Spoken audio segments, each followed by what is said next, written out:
भगवान विश्वनाथ, भगवती अन्नपूर्णा, भैरव जी, गणपति सब मिलकर के एक साथ भगवान शिव पूरे परिकर के साथ मिलकर निरंतर तुम पुनि राम राम दिन राती सादर जपहु अनंग अराती।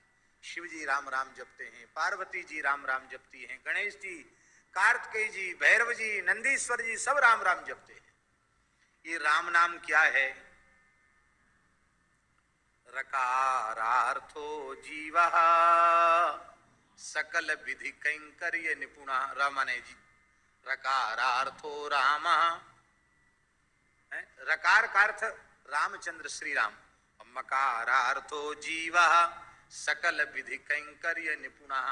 और रकार और मकार के बीच में आकार है, ये जीव और ब्रह्म के संबंध को जोड़ने वाला आकार है। ये आकार कौन है? अकारो जानकी प्रोक्ता, श्री जानकी जी आकार हैं, अर्थात मकार रूपी जीव को आकार स्वरूपा जानकी जी रकार रूप राम जी की शरण में पहुंचा रही हैं। अरे भाई, अब घर के सारे पढ़ने के चश्मे फेंक दीजिए, क्योंकि ये एक चश्मा ही काफी है आपके हर पास की नजर पर। ये रूपी जीव को आकार स्वरूपा जानकी जी रकार रूप राम जी की शरण में पहुंचा रही हैं। ये भाव है राम नाम के पीछे। तो ये राम नाम जो है रकार मकार, इसी से संपूर्ण सृष्टि का विकास हुआ है। रकार मकार से सृष्टि का विकास हुआ, ये बात गोस्वामी तुलसीदास जी महाराज इस पद में कह रहे हैं। पूरे विश्व का प्रकाश करने वाला, विकास करने वाला श्री राम नाम है, और जीव को ब्रह्म स्वरूप की अनुभूति कराने वाला भी राम नाम ही है। अब देखो,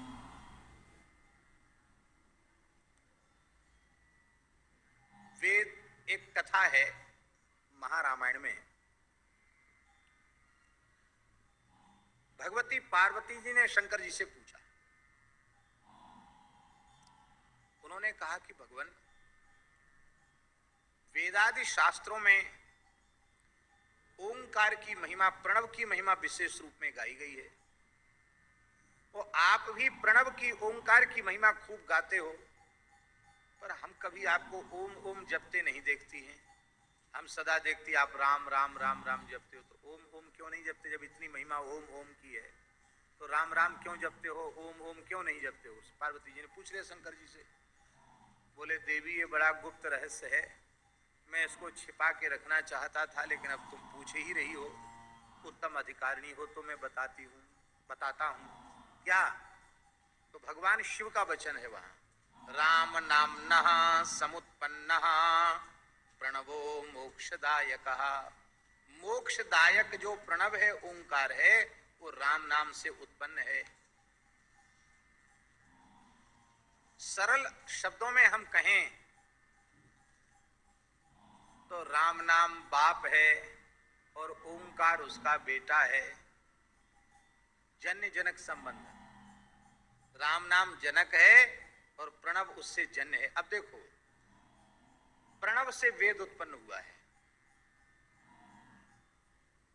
प्रणव सर्व वेदेषु, संपूर्ण वेदों में मूल प्रणव है, ओंकार है, उसी से वेद प्रकट हुआ है। तो अब प्रणव से वेद प्रकट हुआ और वेद से सृष्टि प्रकट हुई, क्योंकि वेदक ज्ञान का आश्रय लेकर ही ब्रह्मा जी ने सृष्टि का विस्तार किया।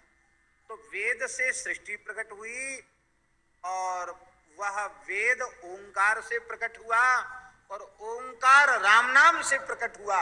इसलिए संपूर्ण विश्व, संपूर्ण वेद का प्रकाश राम नाम से ही हुआ है।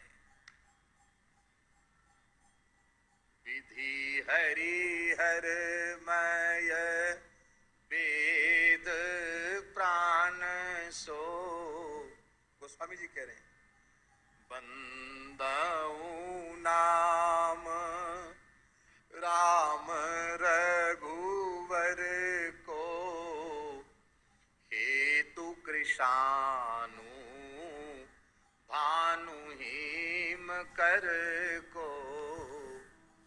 विधि हरि हर मय वेद